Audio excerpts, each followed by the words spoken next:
Hi and welcome back to Daf Yomi Be'in by Real Clear Daf. Today's video we're going to discuss the sugya of chatzi davar, means half of the matter, and we're talking about half of a testimony. So the sugya appears on Nun Vav and Beis. Daf Yomi recently learned the Mishnah that teaches the following case. You have three different pairs of witnesses who each testify that somebody we'll call Shimon was occupying a property that we know at least used to belong to somebody, let's call him Ruvain. Shimon was there for a year, one pair says. Another pair says he was there for a second year. A third pair say that Shimon was there for a third year. So in total, if you combine the testimonies, you have that Shimon was there for 3 years. The Mishnah says, indeed, we combine the testimonies, and that establishes a chazaka for Shimon. Now we presume that Shimon became the legal owner. He, let's say, purchased the property from Ruvain, even though he doesn't have a deed of sale to prove that. The Gemara says that Rabbi Akiva disagrees with this halacha. For Rabbi Akiva darshans, the pasuk says, Al pishnayim edim yakum davar. Torah says you need two witnesses to establish something in court. And since the pasuk uses the word davar, we darshan from that in order to have the power of testimony of two witnesses, they have to say the davar, the whole story, the whole matter. Below chatzi davar, not part of it, not half or part of it. And so, since in this case each one is only saying a part of the information we need, i.e., 1 year, and we need the 3 years, of course, for chazaka, therefore it's no good, you can't use the testimony. The Gemara says, if so, what do the other rabbis, Tan of our Mishnah for instance, how do they interpret the pasuk? What do they darshan from the word davar? The Gemara answers, they use the word davar to exclude the following case. Let's say we're trying to determine if a young girl is halachically an adult, and that's relevant to onshin, whether you can give a punishment. And the way you determine if a young girl is an adult is with shtei saras, which usually we understand that to mean 2 pubic hairs, although the hairs can be in another region too. So what happens if you have one pair of witnesses says we saw a hair in this area, another pair says we saw a different hair in a different area? So we learn from davar, velo chatzi davar, that that's no good. That's a case where, since each testimony is incomplete, it's only chatzi davar, we need 2 hairs, each one is saying 1 hair, therefore that's no good, that's disqualified. But in the case of our Mishnah, chazaka, it's not a problem. You could combine the different pairs of witnesses that each say 1 year. The question, of course, is, what's the difference? In either case, seemingly, the witnesses are only providing part of the information, so it should be a problem in both cases. And all the Rishonim grapple with this question.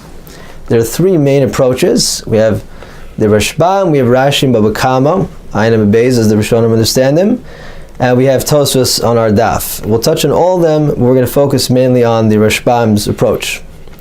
And that is, the Rashbam basically says as follows. He explains that here's the difference. By chazaka, the witnesses saw everything they could see. In other words, the case is each pair of witnesses was there only for a year. That's pretty normal. They're not necessarily going to hang out there for 3 years. So they're telling us everything they could have seen.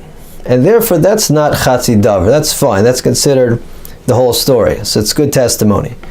As opposed to by the Ketana, where he explains you need both hairs to be there at once. And therefore you can't say, well, one came the next day, it's fine.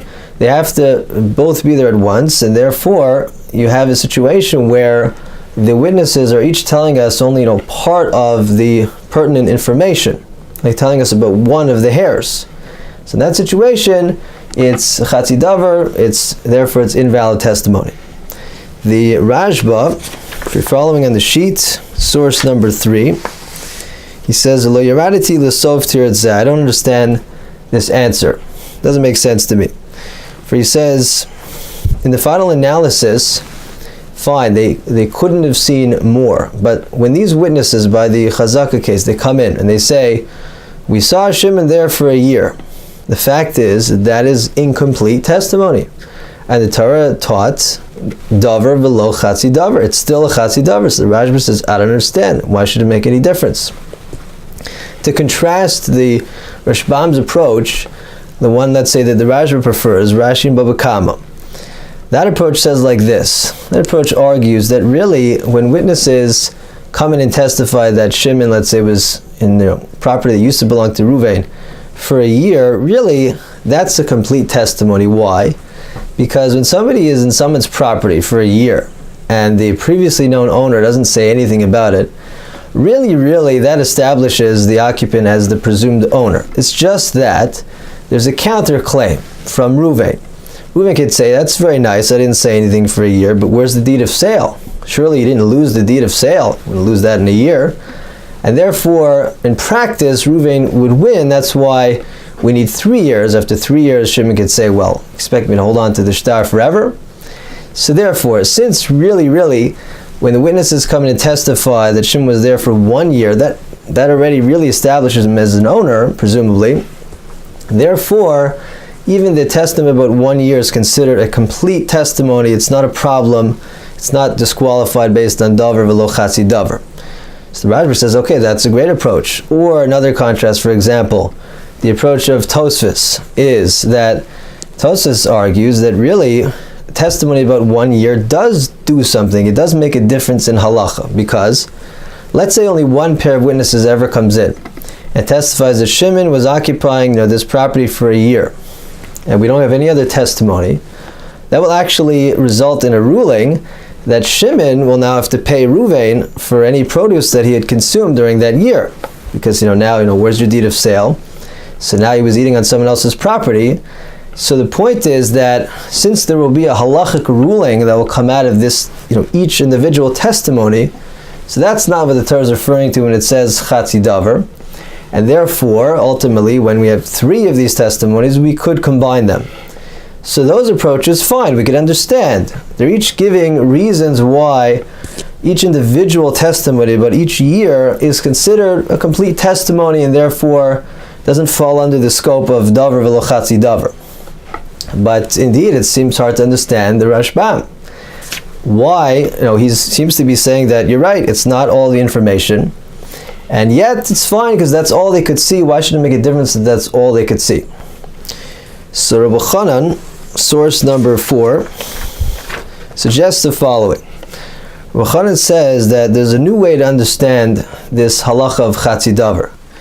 That is, we would probably be inclined to think that it means it has to do with the Haggadah in court. The testimony in court must be a complete testimony. If not, it's rejected.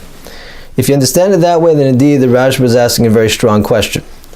However, you could say the Rashbam understands that it's not a din in the Haggadah. No, it's not about the testimony in court. Rather, it's about the Re'iyah. The Torah is really talking about what the Edom have to see. They have to completely see what's going on. Oh, if that's what it's about, then in the case of Chazaka, they saw everything they could have seen, and therefore it's fine. Then the Rashbam would read beautifully, would understand exactly what he's saying. And it makes perfect sense. It's a beautiful mahalach, but I just have an issue with it, which is fitting it in the words of the Rashbam. For if the Rashbam stopped there, he just said that the difference is that by Chazaka they saw everything they needed to see, or they were able to see it, then fine. Then we could read the Rashbam this way.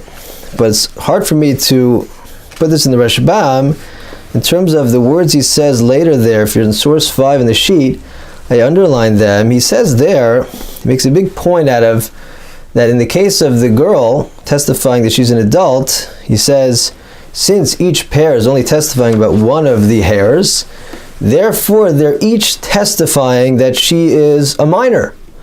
Both of them are saying she's not an adult. So what's he saying with that? It seems that language is saying that everything is about the Haggadah, not the Re'iyah. That like we would understand, the simple understanding, that the Torah is simply saying if the testimony in court, the Haggadah, is incomplete, then it's an invalid testimony. Furthermore, there's a Gemara in Bava Kama. The Gemara also brings the same discussion as in Bava Basra here, with just one difference in the language, and I think this difference is very telling. It adds a language, I underlined that if you're on the sheet, source 6, after going through this case of the minor girl, that there everybody agrees it's a problem of chatzi davar. The Gemara says, why? Because hani amri ketanahi v'hani amri ketanahi. Both pairs are in effect saying that she's a minor, not an adult. They're saying she has one hair. And so apparently this is where the Rashbam got the language from. He got it from this Gemara. So we have that the Gemara itself is stressing that it's all about ultimately what the witnesses are saying in court. So if we assume that everything is about the Haggadah, the Torah is saying that the testimony the witnesses are saying in court has to be a complete testimony, well then the Rajba's question on the Rashbam comes back, which is that again, what did the Rashbam say here? So what that the witnesses in the Chazaka case were unable to see more? They're telling us everything they were able to see. What difference should that make? If in the end of the day, their Haggadah in court is an incomplete Haggadah. You didn't tell us the whole story. You told us about 1 year. So how do we understand the Rashbam? So I think we can suggest the following.